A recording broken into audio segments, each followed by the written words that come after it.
Hi everybody, welcome back to Mando Lessons. My name is Baron Collins Hill. In this week's lesson, we're going to take a deeper dive into a previous lesson that I did on what chord to play over any given melody and sort of figure out why those particular chords work rather than just using our ear. We're going to throw in just a tiny little bit of music theory. If you're unfamiliar with music theory, I've got some lessons on my website, or you can just watch this and you'll gain a little bit as you go along.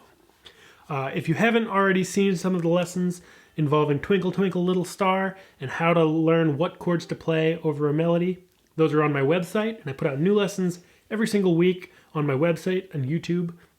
So subscribe if you haven't already.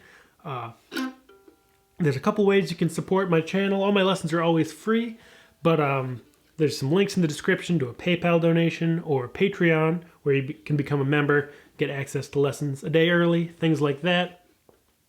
But the website, of course, always free, no ads, anything like that. I've got some shirts. That also is a great way to support the channel.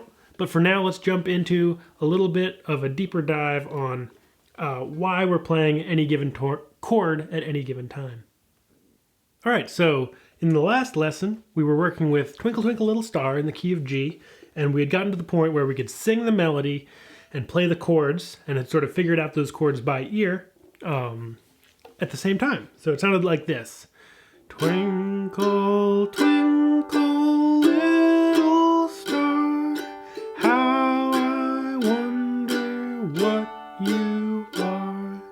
Up above the world so high, like a diamond in the sky. Twinkle, twinkle, little star, how I wonder what you are. And we figured those out just using our ear, and hearing when the chord didn't really match with the melody. The melody note moves and you're playing a chord and it no longer sounds good. Kind of did a 50-50 chance. Well, let's see. If it's not a G, it's got to be a D or a C. Try one of those. If it doesn't work, it's got to be the other one. And from here, I just want to talk a little bit about why that is. So the only thing you really need to know kind of theory-wise, there's two things. Just sort of what notes make up a G scale. So we have G, A, B, C, D, E, F sharp, and G. And the only other thing you need to know is what makes up a chord. And the answer to that, there's some more in-depth lessons, but essentially for any given chord, you're going to take the first, third, and fifth note of that chord, of that scale or that note. So for the key of G, we have of a G scale, G, A, B, C, D are the first five notes, and you're going to take 1, 3, and 5, first, third, and fifth, G, B, and D, and put those in an arrangement that works out as a chord in your left hand. So you have G, D, B, G. Those are all root, third, or fifth, first, third, or fifth notes of the chord, of the scale, organized in a way that comes out in your left hand nicely, and you get a chord. And then for C, you have C, D, E, F or F sharp, depending. In the key of G, you're going to be moving up to an F sharp, so starting on the C of a G scale. Sounds a little funny, but for the all intents and purposes, the first is C, second D, E, G. So our C chord is C, E, G. And then D major is starting on the fifth fret, the fifth note of the scale, D, or let's start here where we've been working. And so we have first is D, third is F sharp, and the fifth is A. So our three chords, G is G, B, D, C is C, E, G, and D is D, F sharp, A. Again, there's lessons that go a little more in depth on this on my website, but we're just going to take that information now and play through our melody and show you kind of why those chords are going to change when they do. So starting out with the G chord, the melody goes G, G, D, D, E. So right off the bat, it sounds great for the first couple notes. Bum, bum, bum, bum. And then you get to that E note and you play a G chord. Yada. It doesn't really sound as good. So why is that? Well, there's no E in a G chord. Again, G, B, D. So you need to say, okay, I'm playing an E note in the melody. What chord do I know that has an E in it? G is G, B, D. D is D, F sharp, A. Neither of those have an E in it. But C, C, E, G. So that by playing that E, you're sort of intuiting that there has to be a C chord over that note. So,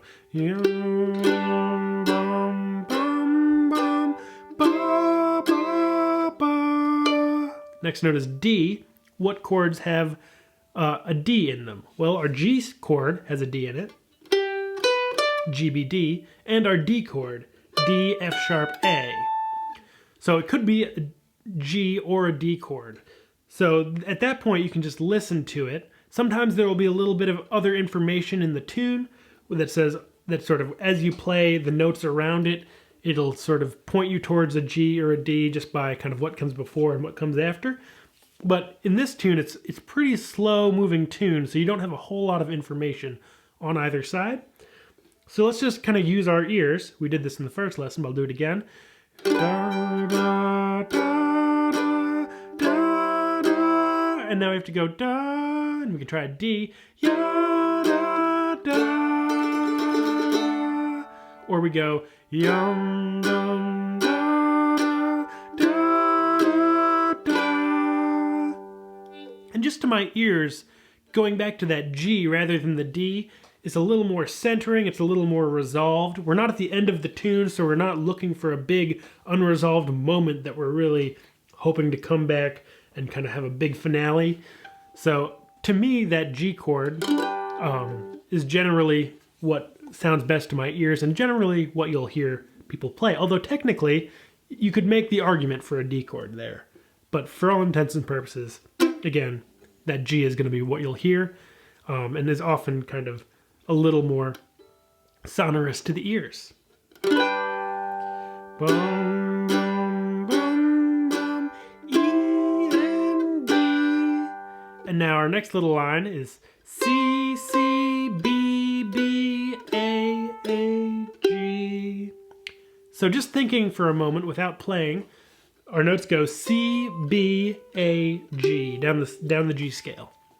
So we can say C, okay, what chord has a C in it? The only chord of those three that have a C in it is a C chord. And then we get to B, what chord has a B in it?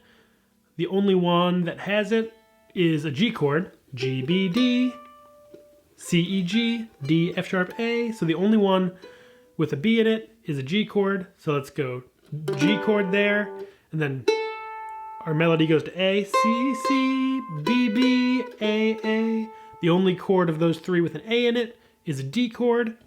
And then we get back to our home note, G, the only chord we're playing there. Actually, with the G, it could be a G chord, G, B, D, or it could be a C chord, C, E, G.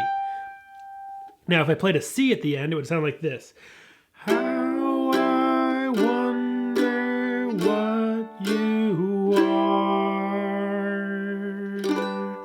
And it gives it a little, again, kind of unresolved feeling. You'll sometimes hear that if that's the very end of the tune. How I wonder what you are. That sort of move. Very common at the end of a song, but we're in the middle of the song, so we don't necessarily need to kind of pull out that idea right here. So let's just go, I would again opt right for the G. How I wonder what you are. Moving on, our next line is D, D, C, C, B, B, A. So D, maybe our first choice, say, hey, it's a D, let's try a D chord. Up above the world so high, So it's D, D, C, C, G, G, D. That sounds all right, but you could also try a G chord at the beginning. Da, da, da, da, da. Again, let's try a D chord there. Ya, ya, ya, da. My preference is for the G. And that's often what you'll hear. Again, there's a little bit, chords is not an exact science. So you might hear people playing different versions of chords, but for the most part, you'll hear people doing the same thing.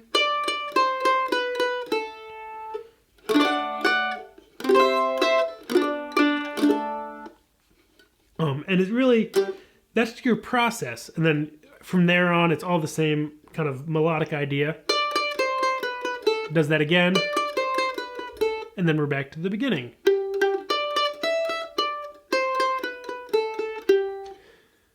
So the main idea that I'm trying to come away with here is for any given note in a melody, you can really assign a chord to it based on the value of the note, the letter name of the note, and matching that to a chord that has that note name in it.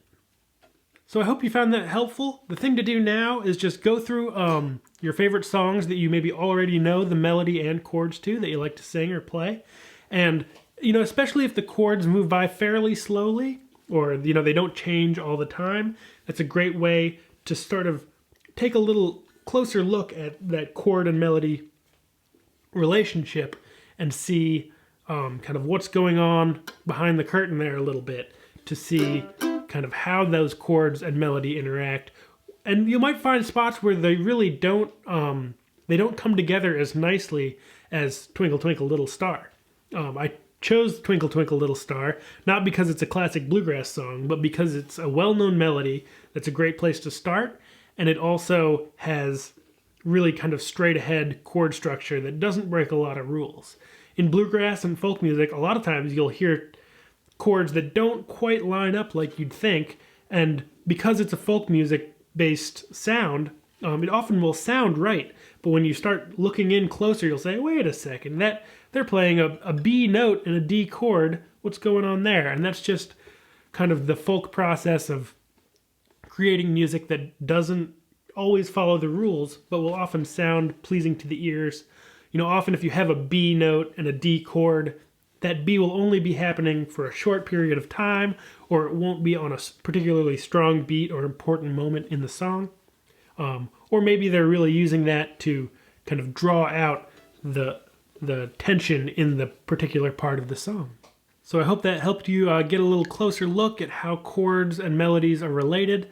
Again, lots more lessons over on my website. I've got theory lessons, I've got tune lessons and song lessons.